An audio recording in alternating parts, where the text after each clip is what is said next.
कौन ब्रह्मा का पिता है, कौन विष्णु की मां, शंकर का दादा कौन है, हमको दे बता। ये जानने के लिए कृपया सुनिए। जगत गुरु तत्वदर्शी संत रामपाल जी महाराज के अमृत वचन सर्व पवित्र धर्मों के पवित्र शास्त्रों के आधार पर।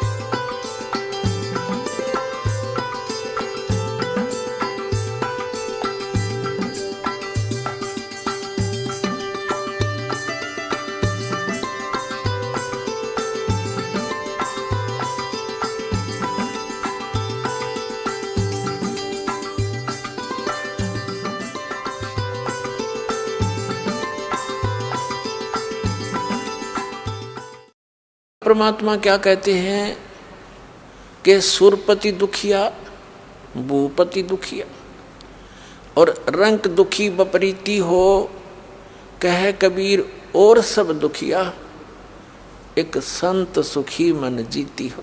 अब परमात्मा ने निष्कर्ष निकाल दिया सारे अपने ज्ञान का कि भाई ना तो सुरपति सुखी, सुरपति माने देवताओं का मालिक राजा इंद्र। अब हम यहाँ एक सरपंच बन जाते हैं, चेयरमैन बन जाते हैं, मेंबर ऑफ पार्लियामेंट बन जाते हैं या एमएलए बन जाते हैं, मंत्री मुख्यमंत्री प्रधानमंत्री राष्ट्रपति बन जाते हैं एक छोटे से टुकड़े का। तो हम ये सोच बैठते पता नहीं हमने क्या पा लिया। कुछ भी नहीं पा लिया। आपने तो अपना जीवन नाश कर लिया जब भक्ति नहीं करते तो, या भक्ति नहीं कर रहे तो पूर्व जन्म की वो पूंजी जो आप लेकर आए थे, धन श्वासों का, मनुष्य जीवन के श्वासों का, उसका नाश कर दिया और ये खाक उपलब्धि कर ली। और एक पल का चैन नहीं। मुख्यमंत्री की देख लो इतिहास सारे दिन, प्रधानमंत्री का देख लो, एक पल का चैन नहीं इनको। हमने दिखे बड़े सुखी। तो पुण्यात्माओं, यदि भक्ति करनी है इन संसारिक चोचलियां तो अपने दूर हटना पड़ेगा। एक का काम होगा। परमात्मा कहते हैं पिया चावे प्रेम रस, राख्या चावे मान, एक म्यान में दो खड़ग, कदे देखी सुनी न कान। यदि तू प्रेम रस पीना चाहता है, यानी परमात्मा पाना चाहता है, सतलोक जाना चाहता है और साथ में यहाँ की मान बढ़ाई ये बकवादों को भी चाहता है, तो कभी नहीं होगा। ठीक है, जैसा करोगे वैसा मिल जाएगा, लेकिन जिस उद्देश्य के लिए दास प्रयत्न कर रहा है और भगवान ने आके किया था, उससे आप फिर वंचित रह जाओगे। तो यहाँ संसारिक सोच लागना हमने कभी सपने में भी नहीं देखा है। कहते इंद्र दा राज कागदा बेष्टा। हमने तो कहते इंद्र स्वर्ग का राज्य भी काग की बीट टट्टी समझनी पड़ेगी जब हम सतलोक जा सकेंगे। और जिस सुख की प्राप्ति के लिए राजाओं ने राज त्याग दिए और हम उस राज के पीछे घूम रहे, तो हम भक्त नहीं है, हम भक्ति नहीं चाहते, बकवाद चाहते। तो दास आपको आज के सत्संग के माध्यम से यही संदेश देना चाहता है कि आप विद्यार्थी हैं पृथ्वी पर, आप मनुष्य हैं, मानव शरीर प्राप्त है बहन और भाइयों को। ये विद्यार्थी का काम यहाँ बकवादों में नहीं लगना। यहाँ सत भक्ति करके आपको यहाँ की किया हुआ वर्क डन, इसका बेनिफिट उस क्षेत्र में मिलेगा जहाँ की तुम साधना ट्रेनिंग कर रहे हो। कोई इंजीनियरिंग कर रहा है तो इंजीनियर लगेगा, डॉक्टरी कर रहा है तो डॉक्टर लगेगा, और अन्य साधना कर रहा है, उसी के आधार से आगे उसको उस क्षेत्र में जॉब मिलेगी। तो आप जी वो साधना कर रहे हो, आप विद्यार्थी हो, आपको सतगुरु मिल गया है, तो वो साधना मिल गई है जो सतलोक में आपको सदा सुखी करेगी, वहाँ जाकर फिर वापस नहीं आना होगा और वहाँ आपका ऐसा ही व्यवस्था होगी। अब यहाँ का जो कति अस्थायी डुप्लीकेट जुगाड़ है आपका, लेकिन आपकी बुद्धि इस ज्ञान से उठेगी, इस ज्ञान से ही यहाँ के इन सुखों से हटेगी, और तब हम ऊपर चलेंगे, सतलोक जा सकेंगे। तो जैसे दास कह रहा था कि ब्रह्मा विष्णु महेश की जो गुण हैं ये आपको प्रभावित कर रहे हैं, आपके बस की बात नहीं। जिस किसी ने भांग पी रखी है या शराब पी रखी है तो उसके बस की बात नहीं, अब वो जो गतिविधि कर रहा है ऐसे ही करेगा। उसकी एंटीबायोटिक गोली टैबलेट दी जाएंगी, ट्रीटमेंट किया जाएगा तो फिर वो उतर जाएगी भांग और शराब, फिर वो ठीक गतिविधि करेगा। तो अब जो परमात्मा दत्त ये ज्ञान है, कबीर भगवान द्वारा दिया गया जो ज्ञान है, इस मालिक की ये उनके मुख कमल से बोली वाणी है जो दास सुना रहा है स्पीकर की तरह। तो उस मालिक की वाणी में इतनी शक्ति है, ये बोली जा रही है, ये ज्ञान सुना जा रहा है, तो आपकी आत्मा के ऊपर जो वो नशा हो गया है वो हट जाएगा, कम हो जाएगा, समाप्त हो जाएगा, और फिर आपकी यहाँ से इच्छाएं हटेंगी, आप सीधे चलोगे। भांग उतरी, नशा उतरा, आदमी फिर तो ठीक बोलेगा, सब व्यवहार ठीक रखेगा। उस समय उसको मालूम नहीं तू माँ को गाली दे रहा है या पिता से बुरा बोल रहा है, कहाँ खड़ा है, कहीं नंगा पड़ा है। तो अब हम इस काल की भांगने पिए पड़े हैं। कबीर ये माया अटपटी सब गट आण अड़ी, और किस किस न समझाऊं या कुआ भांग पड़ी। तो ये परमात्मा का ज्ञान और ये भक्ति एंटीबायोटिक का काम करेगी। आपकी अब नशा उतरेगा भी, आप फड़कोगे एकदम, सचमुच क्या कर रहे हैं। पिछले इतिहास याद दिलाए जाते हैं कि यहाँ तो आप रह ही नहीं सकते। आप यहाँ देखो कितना आपके बच्चे हैं, परिवार है, माता है, पिता है, संपत्ति है, आप बिल्कुल सेट हुए बैठे हो और इस स्थिति इस भाव से रह रहे हो कि अभी अपना नंबर नहीं है। मृत्यु तो कभी कभी याद आती है, जब सत्संग में या कोई आते हैं या कहीं कोई मर जाता है, 10 मिनट उसने लकड़ी डालन जावे हैं, तब थोड़ा सा महसूस हो है भाई के ले गया यूँ, उल्टा मुँह होते चलो वो कोरोना, क्यों प्रेशर है इसके ऊपर, जीव के बस की बात नहीं। और याद रखे तो वो फिर केकला तोड़ेगा, याद रख के क्या कर सकता है, पेट लगा दिया करे बिना बरह नहीं। संसारिक इतनी मर्यादा बना दी कि ना करे तो फिर समाज में रह नहीं सकता। तो हमने काल के द्वारा हमारे ऊपर लादे हुए उस अननेसेसरी वेट को हमने पटक देना है, रखना नहीं सिर पे। उसमें कौन कौन से हैं, ये बड़ी बड़ी कोठियां बनाना, 5-4 प्लॉट लेकर डाल देना इस आशा से कि घने हो जाएंगे और कल मृत्यु हो जाए, घने शर्मा मारेंगे हम। बच्चों को भी मार्ग पर लगावे, परमात्मा से जोड़ उसके बच्चों को, आपका परम कर्तव्य बनता है। फिर मालिक आप रुखाड़ा होगा। कहते सिर सौंप्या गुरुदेव को, सफल होया ये शीस, नितानंद इस शीस पर आप बसे जगदीशी। सिर सौंप्या गुरुदेव का, भगवान के निमित्त कर दिया, बच्चों को नाम दिवा दिया, सिर सौंप दिया, और कौन सा काट के थोड़ा ही चढ़ाना है। यानी अपने परमात्मा पर समर्पित हो जाना, उसमें एक ही भाव समझना।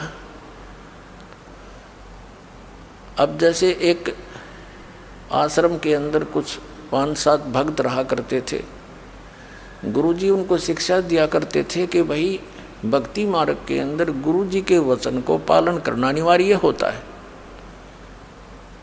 चाहे आपने अपनी क्रियाएं अच्छी लगती हो पर गुरुजी मना कर देता है तो आपने तुरंत त्यागनी होंगी, यदि मोक्ष और भक्ति लाभ चाहते हैं। भाई जो गुरु बचन पे डट गे रकट गे फंद 84 के, भाई जो गुरु बचन पे डट गे रकट गे फंद 84 के, कट गए फंद 84 के, कट गए फंद 84 के, भाई जो गुरु बचन पे डट गए। कट गए फंद 84 के, वस्तु मिली ठोड़ की ठोड़, मिट गई मन पापी की दौड़। वस्तु मिली ठोर की ठोर, मिट गई मन पापी की दौड़। भरम मिटे मथुरा काशी के, भरम मिटे मथुरा काशी के, भाई जो गुरु बचन पर डट गए। कट गए फंद 84 के। ऐसी शिक्षा दिया करता था।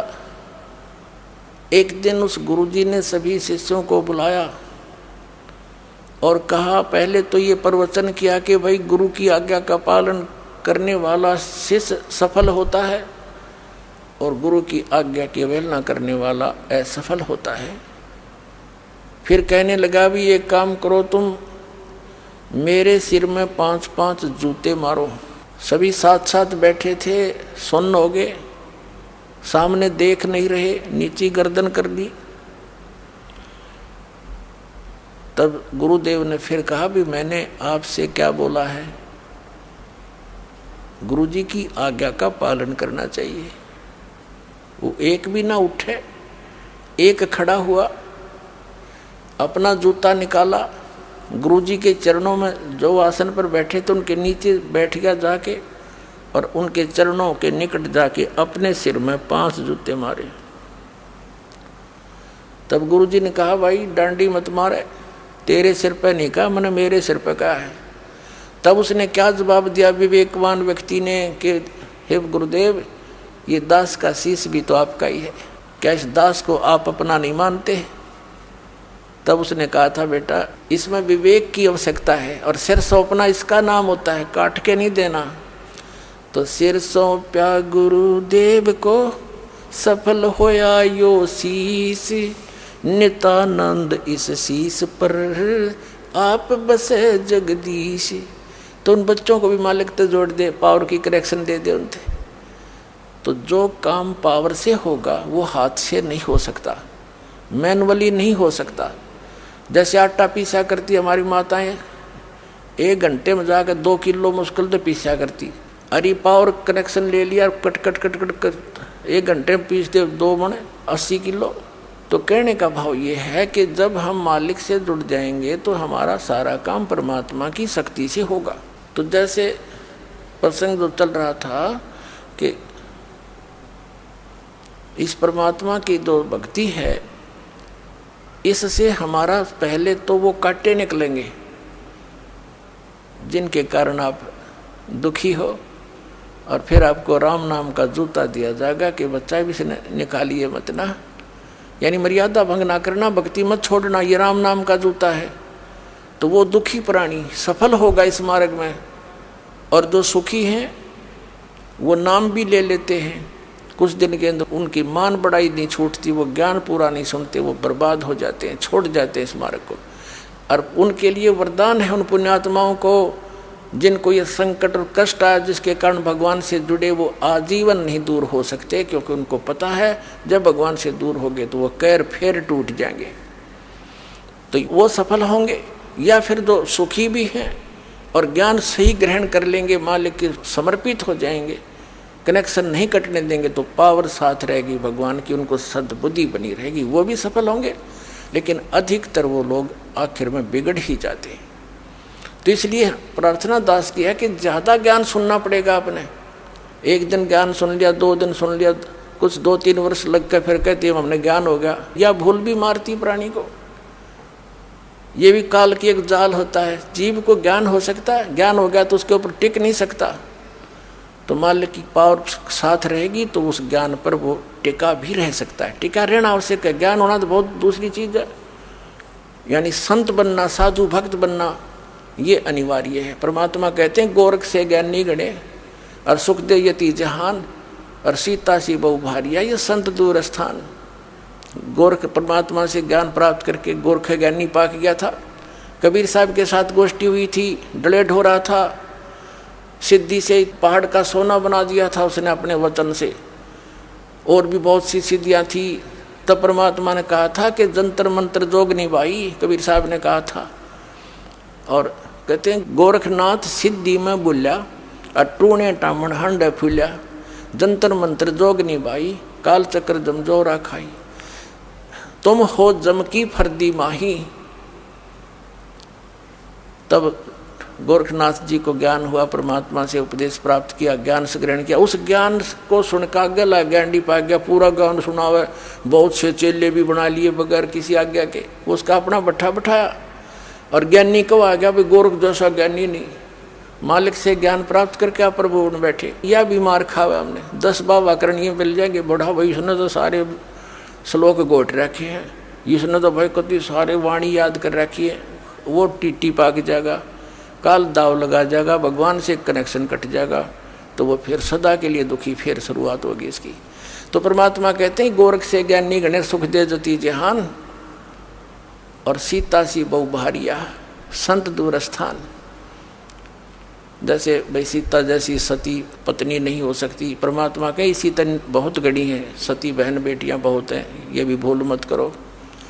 और सुखदेव जैसे यति बहुत हैं जो अपने धर्म कर्म पर ब्रह्मचर्य पालन का करते हैं। और गोरख जैसे ज्ञानी गणे संत दूर स्थान, साधु संत भक्त बनना ये बड़ी दूर घर है उसका, यानी इस मर्यादा के अंदर रहना, सतभक्ति करना, मान बड़ाई से दूर रहना, यहाँ के संसारिक चोचलों से बच के रहना, इनकी कति स्वप्न में इच्छा नहीं करना, वो संत है। कहते संत दूर स्थान, ऐसे साधु बनना बड़े दूर की बात है। लेकिन बनेंगे जब हम इस मार्ग पर चल रहे हैं। तो इस प्रकार इस ज्ञान को सुनते रहना, और दास के मुख से सुनोगे और ज़्यादा असर होगा। क्योंकि जैसे एक तो प्रधानमंत्री कहे ये सड़क बना दो बरवाड़ा से लेकर दौलतपुर तक, तो अगले दिन मट्टी पड़नी शुरू हो जाएगी, उस पर कार्य शुरू हो जाएगा। और उसने एक आम आदमी कहे या कोई अधिकारी कहे उससे हटकर कोई भी कि ये बना दो, सपने में ना बने, वो बात दोनों वर्ड एक जैसे ही बोल रहे हैं। तो इसी प्रकार अधिकारी के वचन में जो शक्ति होती है, वो अन्य व्यक्ति से कितना किसा दिखता हुआ अपने, वो उस काम को नहीं कर सकता।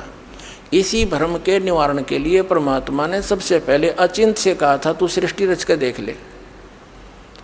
उसने अक्षर पुरुष की उत्पत्ति की, वो जाकर सो गया मानसरोवर में, अचिंत वहाँ बैठा, वो वहाँ सो रहा। अब सृष्टि रच खा के जब परमात्मा ने कहा था भाई तेरे को सबक सिखाया है और बाकी सतर्क हो जाते हैं, एक का चोट लाग जाए बाकी सारे बचा करें, और कहा था समर्थ का काम समर्थ ही कर सकता है, चुप करके बैठ जा पड़ा। तो उसके बाद अचिंत समझदार था, कान पकड़ दिया। औरों को भी ये हो गया कि बकवाद करने से कोई फायदा नहीं, मालिक तो मालिक ही होता है, तो समर्थ समर्थ ही होता है। और जिस समर्थ ने इस दास को अपना प्रतिनिधि बना के भेज दिया, तो इससे जो काम होगा वो आम से नहीं होगा। इस पृथ्वी पर ये सत्कर मान लिया, जो कितनी बात बनाता हो और कैसा कुछ करता हो।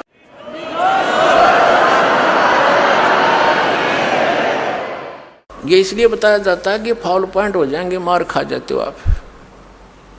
अब परमात्मा की वाणी है, परमात्मा के वचन है, दास सुना रहा है, ये अधिकारी बना रखे है, इसलिए सुना रहा है। ना तो मेरे के सिर में दर्द था, अपना भक्ति करूँ, माला फेरूँ, और गुरु जी के चरणों में बैठा अपना टाइम पास हो रहा था। आदेश हो गया धनी का कि नाम दिया करें। नाम देना कोई बालकों का खेल नहीं है, ये तो सबका अपना वजन सिर पर रखने वाली बात है। जो अधिकारी नहीं है तो अब जैसे एक कोई अधिकारी है, वो कितने व्यक्तियों को अपने घर पर नौकरी दे सकता है, एक ना उठे उस पर एक भी नौकर है। और वो गवर्नमेंट का अधिकारी है, गवर्नमेंट की तरफ से उसको आदेश है कि आप इतने क्लर्क भर्ती कर दो, इतने टीचर भर्ती कर दो, तो वो कितने भर्ती कर दे उसका जिम्मेवारी फिर गवर्नमेंट, उसके तो साइन होंगे, साइन करने की के पेन और इंक भी गवर्नमेंट की होती है, और उसके साइन से उन बच्चों को वो लाभ मिलता है और सरकार देती है। तो दास तो एक साइन करनिया बना रखा है जो नाम देने वाला, और इस दास से साइन कराने के बाद, उपदेश लेने के बाद, वह सच्ची सरकार आपको लाभ देना शुरू कर देगी। उसी दिन से आपका फिर सफलता मिलेगी और नहीं कर सकता। तो अधिकारी के बिना कोई भी काम सफल नहीं होता। इन अनअधिकारियों ने तो बैठा रखा मानव समाज का, और भगवान आए थे इन अनधिकारियों ने, गुरुओं ने, बकवाद करनिया ने, परमात्मा तक हमें पहुंचने नहीं दिया। और अब भी ये आगे आडे अड़ रहे हैं, पर अब इनकी बसावे को नहीं किससे की। देख लेना, मालिक का वचन है भी ये कि अब कोई इसके आगे नहीं अड़ सकेगा, इस ज्ञान के आगे टिक नहीं सकेंगे। और ज्ञान सब ज्ञानड़ी, कबीर ज्ञान सो ज्ञान, और जैसे गोला तो गायब करता चला मैदान। अब प्रसंग चल रहा है कि सुरपति दुखिया भूपति दुखिया और रंक दुखी बपरीती हो। कह कबीर और सब दुखिया, एक संत सुखी मन जीती हो। अब सुरपति दुखिया यानी पूरे देवताओं का भी राजा, और पृथ्वी का तो गिनती नहीं, पृथ्वी का तो कोई राज ही नहीं उसकी तुलना में। और पूरी भूपति माने पूरी पृथ्वी का राजा दुखिया।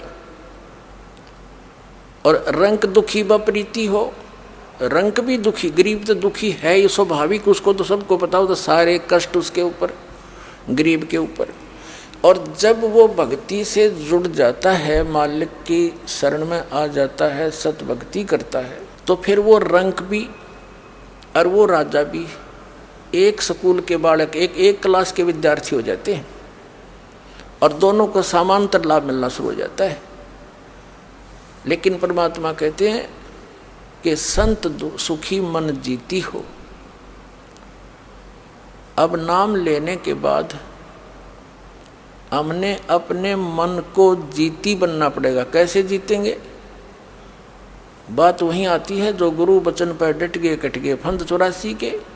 इस ज्ञान से मन डटेगा, इस ज्ञान से मन की रुकावट बनेगी, और ये मन फिर ऐसा हो जाएगा। ये बिल्कुल तो समाप्त होता नहीं, क्योंकि ये भी यहाँ 21 ब्रह्मांड का मालिक, ये काल है, उसका एजेंट है ब्रह्म का। इसको इस ज्ञान से आत्मा इतना टाइट कर देगी, देखो ये हानि नहीं पहुंचा सकता। जैसे दास का जन्म किसान परिवार में हुआ, हम देखा करते थे जो बैल ज़्यादा फूफा करता था उसको टाइट रस्से से बांध देते थे, उसकी रेंज कम कर देते थे, उसके सिर मारने की, तो उसकी कुछ सीमा होती थी, उस तक ही वो फूफा कर सकता था, हानि नहीं पहुंचा सकता था। तो इसी प्रकार इस मन रूपी इस बैल को जो हानि पहुंचाता है, इसको इतना टाइट बांध देंगे हम, इस ज्ञान से इतना टाइट बंध जाएगा ये कि हानि नहीं पहुंचा पाएगा। आत्मा तुरंत एकदम सतर्क हो जाएगी। अब तो मन इसको मूर्ख बना रहा है, तेरा नुकसान हो जाएगा, फलाने ने ये कोठी बना ली, उसने ऐसा बना लिया। इस आत्मा के सारे ही आगे चलता है। ये इसके ये समझ लो जैसे जिसकी टांग ना हो और वो सपोर्ट से चलता है। तो काल जो है यो मन बिना पैरों का है, यो आत्मा के पैरों को प्रयोग करता है। जब आत्मा को ज्ञान हो जाएगी या उठे को नहीं, ये चल सकता नहीं इससे आगे। तो इस प्रकार ये मन जीता जाएगा। जैसे आगे गए ना बावड़े, रहते भी सब जाही, बिन साहेब की बंदगी कहीं ठोर ठिकाना नहीं। अब परमात्मा क्या बताते हैं? जैसे मोती ओस का ऐसी तेरी आव, गरीब दास करो बंदगी, बहोर न ऐसा दाव। जैसे मोती ओस का, सुबह आप देखते हो रात को ओस गिरती है पत्तों पर, कांटों पर, ओस के बिंदु से, पानी के बिंदु से लटक रहे होते हैं। सूर्य के प्रकाश से उनमें इतनी चमक लगती है जैसे मोती लटक रहे हों, और 2 घंटे के बाद उनका नामो निशान नहीं मिलता, खत्म हो गए। तो यहाँ परमात्मा कहते हैं तुम्हारा यहाँ जीवन उस कांटे पर लटकी हुई ओस के जल के तुल्य है। जैसे मोती ओस का ऐसी तेरी आव, गरीब दास कर बंदगी, बहोर नहीं ऐसा दाव। ये मानव शरीर और ऐसे समय में जो परमात्मा ने अब ये बैन उठा दिया भक्ति से, वो ज्ञान जो गुप्त रखा हुआ था अब उसको खोलने का, अब उसके बच्चों तक पहुंचाने का आदेश दे दिया। तो इस समय में मनुष्य जीवन ये एक दाव है, आपका दाव लगा है। तो परमात्मा समझाने की चेष्टा करते हैं, ये संसार समझदा नाही, कहंदा श्याम दोपहरे नू, गरीबदास ये वक्त जात है, रोवोगे इस पैरे नू। परमात्मा कबीर परमेश्वर जी ने 600 वर्ष पहले आदरणीय धर्मदास साहिब जी की चिंता का निवारण करते हुए कहा था। क्या चिंता थी धर्मदास जी को? धर्मदास जी का जो लड़का था नारायण दास नाम था, और आदरणीय धर्मदास साहिब जी बहुत बड़े सेठ धनी व्यक्ति थे, बनिया थे, वैश्य थे। परमात्मा से मिलन से पहले उनका एक पुत्र हो चुका था नारायण दास, और वो काल का दूत भेज रखा था उसके। जब परमात्मा उनको मिले और धर्मदास जी ने परमात्मा की प्रत्येक बात को सत्य मानकर अन्य उपासना आन उपासना छोड़ दी, फिर सबसे पहले माता पिता का कर्तव्य बनता है कि मेरा पुत्र पुत्री भी परमात्मा से जुड़े, मालिक इनका संरक्षक बन जावे, इनका जीवन सफल हो। क्योंकि हम अपने बच्चों के लिए अपने तन की परवाह नहीं करते, अपने धन की परवाह नहीं करते, तो उन बच्चों के लिए फिर अब हम पीछे क्यों रहे? जब हमें ज्ञान होगा, जैसे हम बच्चों को पढ़ाते हैं सिर्फ एक पेट के लिए, इनका गुजारा हो जाएगा, गुजारा भी जो किस्मत में होगा उन्हीं का होता है ना। लाखों पढ़ते हैं, नौकरी कितनों को मिलती है। तो हमने अब वही फाइनल मान रखा, अब हम इसको फाइनल मानेंगे। ऋषि यहाँ भी सुखी, 2 रोटी चाहिए, एक छोटा सा एक कमरा ले ले, बनवा ले, चाहे 2 बना दे भगवान, उसकी मौज, वो तो दूसरी बात है ना। नीत नहीं रह गणे बनाने की, आवश्यकता अनुसार बनाओ और अपना ठाठ से भक्ति करें, पीछा छुड़ाओ और चलो, वहाँ मिलेंगे सुख। कॉलेज में सुख थोड़ा ही होता है। तो उस माता पिता के कर्तव्य को और बच्चे की ममता के कारण माता पिता वाले कर्तव्य को पूरा करने के लिए परमात्मा से कहा, भगवान मेरे बेटे को भी नाम दे दो। अब कबीर साहब लगे समझाने, ब्रह्मा विष्णु महेश ऐसे हैं, इनकी स्थिति है, पूर्ण परमात्मा अपने को छुपा कर कहते हैं वो परमात्मा सतलोक में है, वहाँ सदा सुखी रहोगे।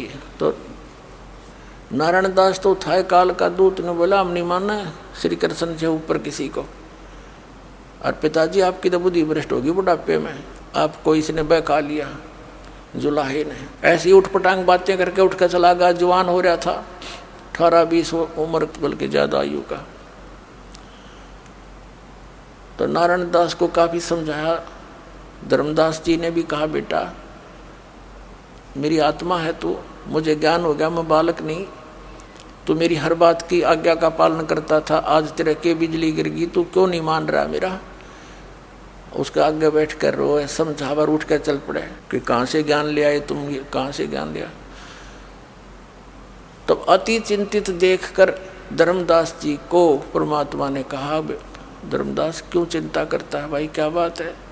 कि भगवान युद्ध दुश्मन पैदा हो गया, मेरा बेटा क्या होगा इसका? ये तो कुत्ता बनेगा, गधा बनेगा, सुअर बनेगा, योनिया भोगेगा। जब नहीं उसके ममता नहीं हट रही थी नारायण दास से, तो परमात्मा ने अपनी शक्ति से नारायण दास को बुलवाया और उसके सामने ऐसे कर दिया मालिक ने अपना आशीर्वाद भरा हाथ, और कहा, धर्मदास देखो तेरे बेटे को। अब उसका असली रूप जो अंदर था, धर्मदास की दिव्य दृष्टि खोल दी और वो देखा, लंबे लंबे दांत, विकराल चेहरा। परमात्मा ने कहा, ये काल का दूत है भाई, और तू मेरा हंस था बेटा, तेरे घर में पैदा कर दिया कि भक्ति नहीं करने दे। तेरे गल में जैसे पशु के गल में लठ बांध दिया करें रस्सी ते, पाया सा इतना लंबा मोगरा सा डंडा सा, वो चाल न चालन दे, चाल तो गट्टियां पर लग गए पैरों में उस पशु के। कहते यूँ तेरे गले में काल ने यूँ बांध दिया, ये तेरी भक्ति में बाधा करना चाहता है। तो एकदम वो घबरा गया, धर्मदास जी घबरा गए कि ये तो सचमुच इसकी शकल देखते कलेजा फट जाएगा। तब धर्मदास जी ने कहा कि बेटा नारायण दास है, जा कर ले काम, जा कर ले काम। वो मानना उसने था ही नहीं, उठ कर चला गया नारायण दास। तो परमात्मा के चरणों में पड़ गया कि भगवान मेरा वंश तो काल का होगा सारा ही, तब उसकी चिंता का निवारण करते हुए भगवान ने कहा, बेटा तेरा 42 पीढ़ी तक वंश चलेगा, 42 पीढ़ी। तब धर्मदास जी और बुरी तरह रोने लग गया कि भगवान इस काल के वंश तो ना चल बढ़िया, हे भगवान मेरा तो काल का वंश होगा। तब परमात्मा ने कहा, नहीं, तेरे एक पुत्र और मेरी आशीर्वाद से तेरा पुत्र होगा, उससे तेरा वंश चलेगा। अब उस समय उनके इतिहास में लिखा जीवनी में कि वो 86 वर्ष के हो लिए थे धर्मदास जी, 86 वर्ष के, और दोनों पति पत्नी घने वृद्ध हो रहे थे।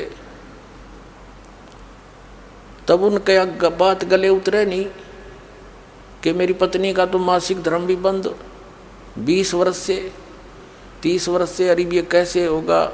यानी जैसे बच्चा उठा लेता पेन को, वो पूछता पिताजी क्या है, उसको कहते पेन है, वो कहता पेन है, फिर भी कहता पेन है, वो स्वीकार भी नहीं करता, अस्वीकार भी नहीं करता, उसको रख कर चला जाता है और खेलने लग जाता है, पर उसकी बुद्धि ग्रहण नहीं करती ये क्या कहना चाह रहे। तो ऐसी स्थिति में धर्मदास जी ना करे ना स्वीकार करे। तब परमात्मा ने कहा, विश्वास कर बेटा मेरे वचन पर। तब मालिक ने ऐसे हाथ किया, आसमान से एक आत्मा यानी एक बालक आया, उसके आंगन में लेटा दिखाई दिया, उसके आंगन में खेलता हुआ, कि ये आएगा 10वें महीने तेरी पत्नी के गर्भ है। अब धर्मदास जी के साथ तो वो स्थिति थी कि यूँ होलेगी जब वह बात बनेगी, तो परमात्मा ने दया करी, 10वें महीने वो पुत्र उत्पन्न हुआ। अब वो पुत्र उत्पन्न हो गया, फिर उसको चिंता हुई कि भगवान आप तो अब चले जाओगे और हम भी चले जाएंगे, मेरे वंशज पार कैसे होंगे, मेरे जो आने वाली पीढ़ियां हैं 42 पीढ़ी तो आपने दे दी, इनका कल्याण कैसे होगा। तो परमात्मा ने कहा कि इसको आशीर्वाद दूंगा मैं, धर्मदास तेरे पुत्र को थोड़ा सा ये होलेगा 10, 12, 15 साल का, तो इसको मैं नाम देने का अधिकारी बना दूंगा, और इससे जो उपदेश लेंगे आपके भी परिवारजन वाले या कोई अन्य और भी, तो उनको लाभ मिलेगा। लेकिन अभी इनको मोक्ष नहीं होगा, इनका अभी वास्तविक मंत्र इनको बताना नहीं है, और आप भी इनको नहीं बताना। धर्मदास मेरी लाख दुहाई, ये मूल ज्ञान और ये सार नाम कहीं बाहर ना जाएगी। ये सार नाम बाहर जो पढ़ी बिचली पीढ़ी हंसनी तरही, और ये मूल ज्ञान बाहर जो पढ़ी बिचली पीढ़ी हंसनी तरही, और मूल ज्ञान को तब तक छुपाई जब लगिए द्वादश पंथ ना मिट जाए। अब धर्मदास जी को यह चिंता बनी कि परमात्मा इनको ओरिजिनल मंत्र मिलेगा नहीं, क्योंकि परमेश्वर कबीर जी ने उस समय ये 5 मंत्र दिए थे।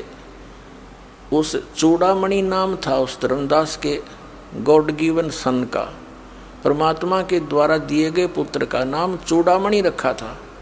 उसी को आगे चल के मुक्तामणि नाम से वो प्रसिद्ध हुआ। उसको मालिक ने अधिकार दे दिया था नाम देने का, केवल 5 नाम दिए थे। जो आपको हम प्रथम मंत्र देते हैं, इनमें से ये 5 नाम हैं बीच वाले। उस समय ये 7 भी देना अलाउड नहीं किया था दाता ने।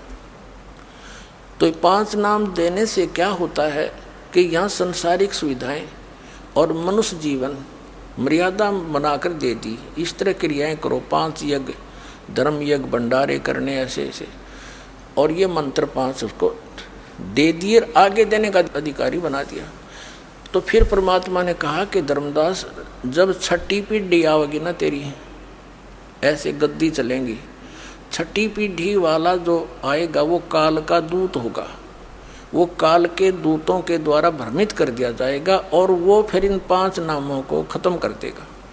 वो कोई और ही ऊट पटांग मंत्र बनाकर देने लग जाएगा, और मेरा वचन ना खाली जाई, मैंने जो कह दिया यह सच्ची होगी।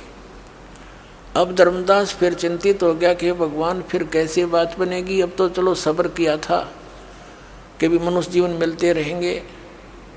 और अब वो आगे चल के उनका तो वो नाम भी खत्म हुआ। तब परमात्मा ने कहा था कि आगे क्या होगा कि मेरी वाणी को जो पढ़ रहे हैं, अब वाणी तो मेरी पढ़ेंगे और इस वाणी के अंदर के ये ज्ञान यज्ञ बनता है, इस ज्ञान यज्ञ से भी इनको मनुष्य शरीर और भंडारे करते हैं, इससे भी इनको मानव शरीर प्राप्ति होती रहेगी, लेकिन मोक्ष नहीं हो पाएगा। तब धर्मदास जी को चिंता बनी कि हे भगवान, आगे फिर इनको वो ओरिजिनल नाम देगा कौन आकर के। जब परमात्मा ने कहा था कि जब पिछली पीढ़ी आवेगी और 5505 वर्ष जब कलयुग बीत जाएगा, उस समय में यानी जो 12वां पंथ है गरीबदास जी का, उस 12वें पंथ में परमात्मा ने कहा संवत 1774 जब बीत जाएगा, 75वां लगेगा, उस समय गरीबदास जी का जन्म होएगा और उससे फिर 12वां पंथ चलेगा। वो 12वां पंथ चल चुका होगा और जब कलयुग 5500 वर्ष बीत जाएगा, उस समय मैं उस गरीबदास वाले पंथ में जाऊंगा और 12वें पंथ के द्वारा, जो 12वां पंथ है गरीबदास का, उस गरीबदास जी द्वारा मेरी महिमा की वाणी का पुनरुत्थान होगा। क्योंकि वहाँ तक काल के दूत कबीर पंथ में घुस गए, कबीर सागर, कबीर वाणी, कबीर बीजक आदि वाणियों का अन्य ही अर्थ बना के उल्टा सुल्टा कुछ फेर बदल भी करके अपने अनुकूल इसमें खराबी पैदा कर देंगे, मिलावट कर लेंगे, कहीं काट देंगे, कहीं जोड़ लेंगे।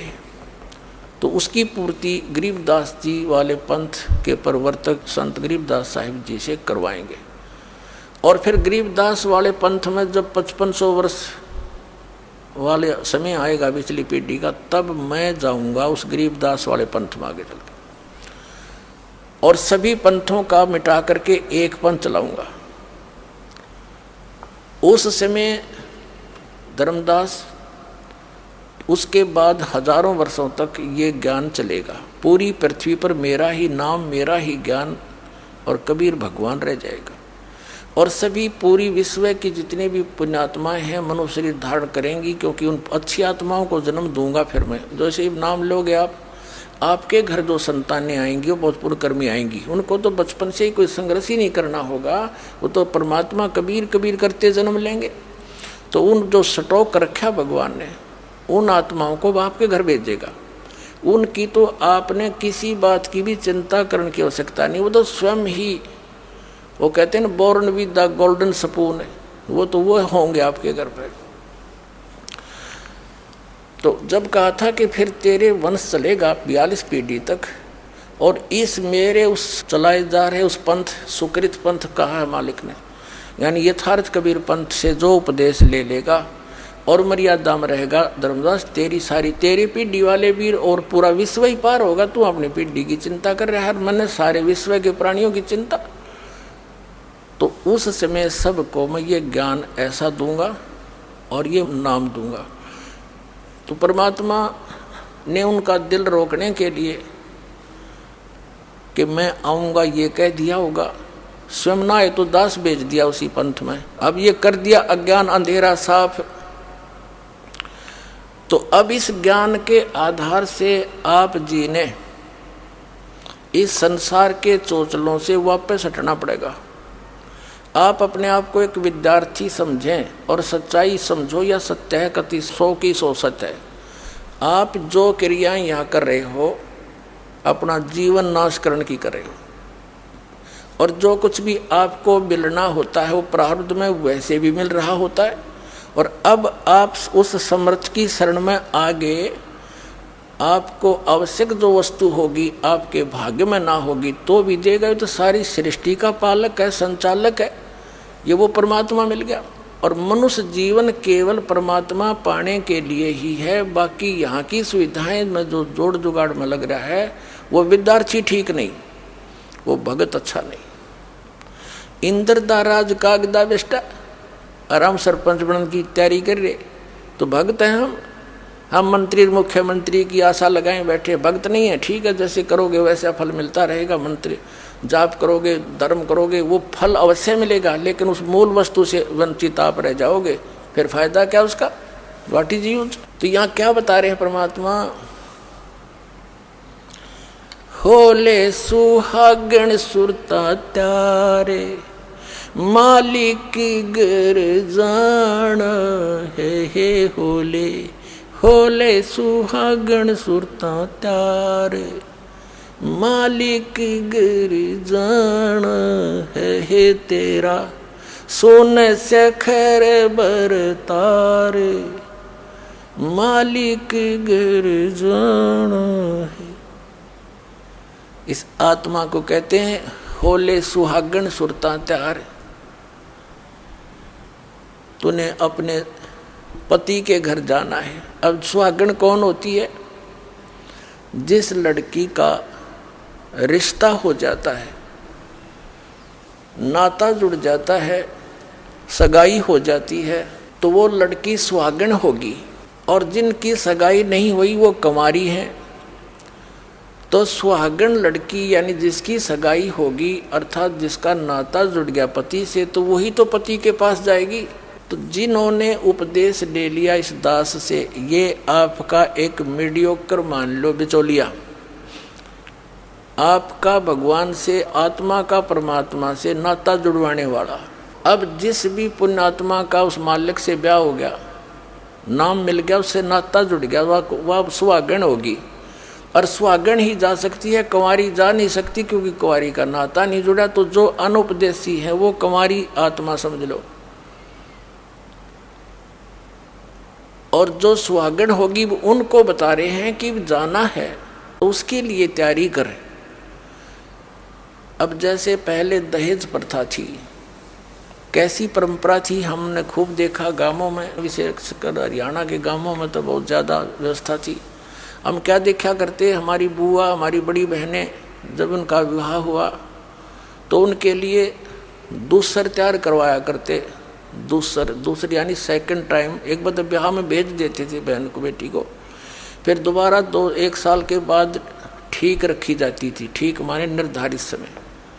तो जब वो ठीक निकट आती थी, 1 या 2 साल के रखे जाती थी, तो उस दौरान उस लड़की से कहा जाता था कि तू आगे की जो उसकी सासू, ननद, जेठानी या कोई और किसी के सबके लेन देन होता था, तो उनकी अलग से वस्त्र दिया करते थे, जिनको तीड़ बोला करते देसी भाषा में। तील यानी सूट सेट है।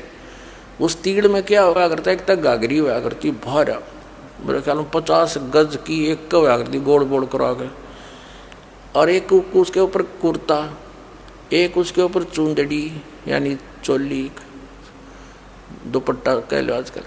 तो वो पूरा एक सेट को तीड़ बोला करते, वो ऐसे पैक करा करती न्यारी न्यारी। और वो क्या होती थी, 30 तो अगलियाँ की, अगली माने ससुराल में जितनी भी बड़ी ठहरी बूढ़ी जेठानी, दुरानी, ननंद, उनके लिए, और 20 पछलियाँ की, 15-20 लड़की की, यानी पूरा गातन करके वो ले जाती थी। तो वो लड़की की जब वो दूसरी यानी सेकंड टाइम भेजने की तैयारी करते थे, कपड़े घर पर सिलवाया करते तकरीबन टेलर को बुला के। तो वो तो टेलर सूट बनाता था, तील यानी सूट सेट अलग अलग बना कर रख देता था। और छोटे छोटे बच्चे, बेटियां होती थी, वो क्या करती थी, उस टेलर के द्वारा काटे गए टुकड़े छोटे छोटे उठा लेती थी, जो वेस्ट होते थे, उनको उठाकर ऐसे ही घाघरी यानी जो नीचे का पैरन की हुआ करती, उससे बचे हुए की तो घाघरी बना लेती, या घाघरी होगी, उसके ऊपर कुर्ता वाले वो निकाल के वो कटे हुए पीस को उस पर कुर्ता, फिर वो चुंदड़ी वाले में चुंदड़ी, वह पूरी सेट बनाकर रख लेती। वो छोटे छोटे कट पीसों के, कट पीस भी 2-2 उंगल के, कुछ 3-3 इंच के टेढ़े मेढ़े कटे हुए, और उनको रख के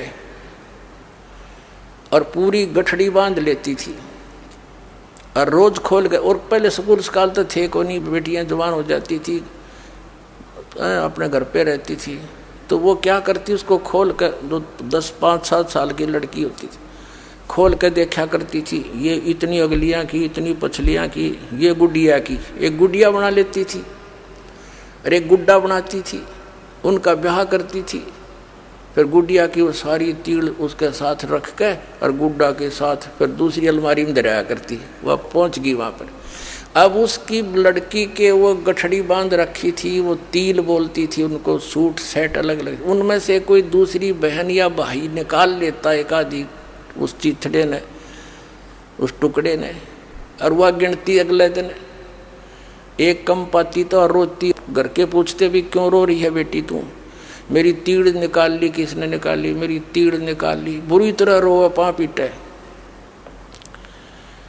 अब वह तीड़ ने त्याड़ एक दो उंगल के कपड़े इकट्ठे करके उन्हें तीड़ मान रही।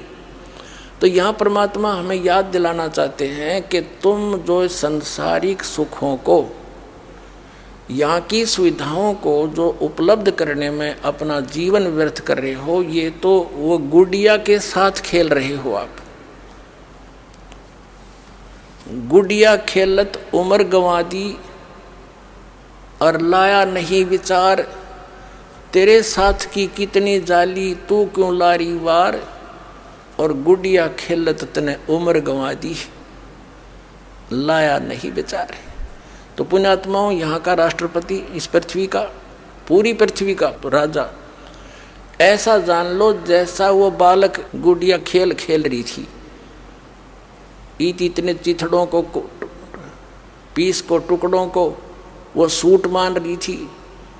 और ओरिजिनल सूट कैसा होता है, और गुड्डा को गुड़िया का ब्याह कर रही थी।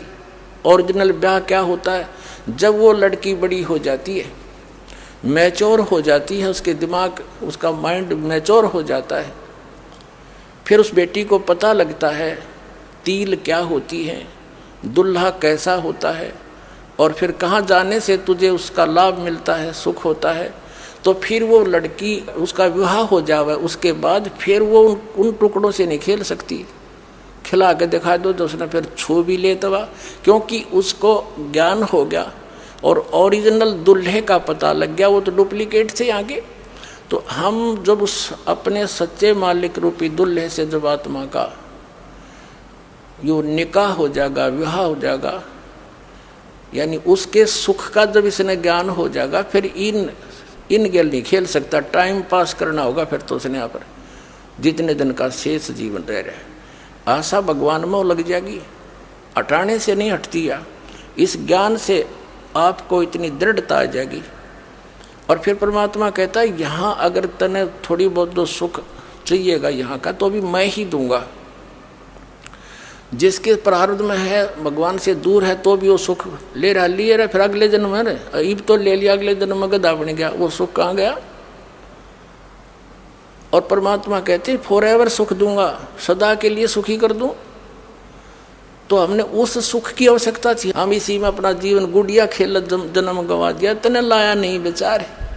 तो अब हम इस ज्ञान से हम उस शाने होंगे, मैच्योर होंगे, हमारा माइंड मैच्योर हो जाएगा। फिर हम नहीं खेल सकते नकलियाँ थे। आप देखना, भी तो बच्चे हो, अभी आप स्टार्ट किया है, कोई पहली कक्षा का बालक है, कोई दूसरी का, कोई तीसरी का, यानी जिस दिन से आपको ने उपदेश मिला उस दिन से आपका जीवन शुरू है। जा दिन सतगुरु बैठिया ता दिन लेख जान, बाकी जन्म गंवा दिया बिना गुरु के नाम। तो जिस दिन आपने नाम मिला, आपका जन्म है इस आत्मा का। उस दिन से शरीर चाहे किसी का 60 वर्ष का है, चाहे 20 वर्ष का, चाहे 10 वर्ष का, उससे कोई लिंक नहीं। उस दिन से आपका मनुष्य जीवन प्रारंभ है, जिस दिन इस दास से आपने उपदेश ले लिया। तो आज किसी ने 2 वर्ष हुए हैं, किसी ने 6 महीने हुए हैं, तो वो 6 महीने का बालक है। 2 वर्ष का 2 वर्ष का ही है, कोई 10 वर्ष हो गए तो 10 वर्ष का बालक ही है वो। तो ऐसे जिस दिन से आपको ये, जब आप मैच्योर हो जाएंगे और परमात्मा आपके साथ ऐसे लक्षण करेगा, आप देखते रह जाओगे कि भगवान ऐसा कर रहा है। और फिर हम नालायक उल्टे अपने प्रेतन से बकवादों में पैर दे रहे हैं, आत्मा धिक्कारा करेगी आपने इस मन को। और फिर ये ऐसा चलेगा बिल्कुल सीधा स्ट्रेट चलेगा तो दूर पहुँचे, घर पहुँचेंगे। अब हम सफ़र में चल रहे हैं, कहीं डुगडुगी बजाने वाला खड़ा है, उद्देश्य छोड़कर वहाँ बैठ के रात होगी, रात में फिर आगे सफ़र कैसे करेंगे, यानी इतना समय वेस्ट किया। तो परमात्मा कहते हैं फिर हम अपना सीधा चलेंगे, यहाँ की किसी प्रकार की भी इस तड़क भड़क को हम महत्व नहीं देंगे। तो क्या बताते हैं, सतगुरु मारे बानिया करते बनज व्यवहारी, बिन डांडी बिन पालड़े ये तोल दिया संसारी। कितनी गहरी बात कही है मालिक ने, यानी आप आरती आप साजे, आप किंगर आप बाजे, आप ताल झांझनकारा, आप नचे आप देखना। अब वो परमात्मा स्वयं ही सारे रोल कर रहा था, एक भगत के भी, एक संत के भी, एक सच्चे सतगुरु के भी, और एक नेक नागरिक के, यानी अपना सीमा में रहे, बकवादों में बड़ा नहीं, एक झोपड़ी में टाइम पास करके दिखाया मालिक ने, अनंत कोट ब्रह्मांडों के संचालक ने। तो क्या बताता है कि सतगुरु हमारे बानिया, हमारे दो सतगुरु हैं, यानी जैसे इस दास पर जाकर दीप या मालिक खुद आए थे, या उन महापुरुषों को भी ज्ञान दिया था जो उनसे संपर्क में आए, लेकिन उनसे कह दिया था कि अभी समय नहीं है ये रहस्य डिस्क्लोज करने का, उनसे कसम दिवा दी थी, प्रतिज्ञा करवा दी थी। तो वो महापुरुष पक्के थे, दृढ़ थे। धर्मदास जी हालांकि अपनी संतान पर बड़े आसक्त थे, फिर भी मालिक के वचन को भंग नहीं किया उसने, कोई नाम नहीं बताया किसी को। और इसी प्रकार नानक साहिब जी को कह दिया था कि सतनाम नहीं देना किसी को भी, पूरे सिख समाज सतनाम से वंचित है। और एक बार मर्दाना ने यह गलती कर दी थी, उसको झटका दे दिया था कि कहीं आगे ये डिस्क्लोज ना हो जाए, लेकिन वो दुश्मन नहीं थे हमारे, अब आ जाएंगे, क्योंकि ऐसी मर्यादा चला के चले गए नानक साहिब जी। धर्म भंडारे होते हैं, भगवान की वाणी पढ़ते हैं, तो उससे इनके मनुष्य जीवन बने रहे। और भगवान में चाहे सभी, जैसे हिंदू है, मुसलमान है, सिख है, ईसाई है, इनमें आस्था है भगवान की अभी तक, चाहे मर्यादा कुछ भी मालिक ने इनके लिए कुछ भी दे रखा था। ये ग्लूकोज समझ लो, ग्लूकोज लगा रखी थी आपके इस आत्मा के, तो ग्लूकोज रोग नाश नहीं करती, इंजेक्शन न्यारे होते हैं, वो ट्रीटमेंट रोग नाश करने का उससे भिन्न होता है, लेकिन ये सहयोगी भी होती है। तो धर्मदास जी को परमात्मा ने मना किया था। तो क्या बताते हैं कि अब ये परमात्मा ने इस दास पर दया करी है, वो सर्जन बना के भेज दिया और कंप्लीट कोर्स दे दिया दास को। और इस कंप्लीट कोर्स के बिना यू जन्म मरण का रोग और सतलोक प्राप्ति ये संभव नहीं हो सकती। अब क्या बताते हैं, सतगुरु हमारे बानिया, ये जो ज्ञान आज दास आपको दे रहा है, ये दास का नहीं है, ये उस परम पिता का गॉड गिवन है, जो पहले खजाना दर गए थे छुपा के। अब दास को चाबी दे दी उस खजाने की, सार नाम की, तत्व ज्ञान की। अब दास ने खोल कर उसके बच्चों को बांट रहा है। अब भी कोई सोया पड़ा है तो मूर्ख है, अपने कर्म बिगाड़ेगा। उसको जगाने के लिए जगह जगह डंडोरा पीट रहे हैं, जगाने के लिए पुस्तकें बच्चे घर घर देकर आ रहे हैं, टेलीविजनों पर चल रहे हैं। और अब भी कोई सोया पड़ा रहेगा तो उसने घनी पी रखी है भांग इस काल की, तो उतरेगी। अब तो टाइम आ गया है, उतरेगी। टाइम अवश्य लगेगा, क्योंकि बुराई को फैलने में भी थोड़ा समय लगता है, लेकिन सतमार्ग दृढ़ता से चलता है, स्लो एंड स्टीडली चलता है। यह पूरा विश्व में जाएगा, मालिक का वचन है। तो क्या बताते हैं, बिन डांडी बिन पालड़ाई तोल दिया संसार। इन सभी ऋषि महर्षि नकली गुरु और मंडलेश्वर आचार्य और शंकराचार्यों के सब क्या तलाशी लेकर दिखा दिया आपको कि इनके पास क्या ज्ञान है और वास्तविक हमारे सदग्रंथ क्या बताते हैं। तो बिना डांडी और बिना पालड़े के सबको तोल कर दिखा दिया कि इसके पास क्या माल है, इसके पास क्या माल है। कहते हैं बिन डांडी बिन पालड़े तोल दिया संसार, सबको अलग अलग छान कर दर दिया, इनका पैमाना बता दिया, इनका वेट बता दिया, इनके अंदर कितना ज्ञान है इन लोगों का। फिर बताते हैं, कहे कबीर सुनो मेरी सजनी, इस आत्मा को कह रहे दाता कि सतलोक में जाओ, वहाँ लूटो अजब बहार, जिस सुख को तुम यहाँ खोज रहे हो वो यहाँ नहीं है, वो सतलोक में है और वहाँ पर सब सुख है। ये तो उसकी डुप्लीकेट समझ लो। जैसे एक तो सोने के बने हुए हों आभूषण और एक बना रखे हैं डुप्लीकेट लोहे के, ऊपर पीतल का लगा रखा है, तो इतना अंतर समझ लो। और कोई एग्जाम्पल नहीं जो उस मान के वहाँ के यहाँ के देश के। तो यहाँ जो खिलौने हैं ये मिट्टी के बने हुए हैं, ये शरीर, वहाँ शरीर ऐसा ही है जैसा यहाँ पर है, एज इट इज, लेकिन वो मटेरियल न्यारा है, वो कभी नाश नहीं होता, उसमें कभी बुढ़ापा नहीं होता, मृत्यु नहीं होती। अब पुण्यात्माओं परमात्मा बतावे, और जिनको परमात्मा सतलोक लेकर गए थे उन वहाँ पे छोड़ा, उन्होंने वही ज्ञान दिया। और आज ही उदास बतावे, हमारे सदग्रंथ इतिहास बतावे, और फिर भी विश्वास ना होगा तो फिर कद होगा भाई आपके।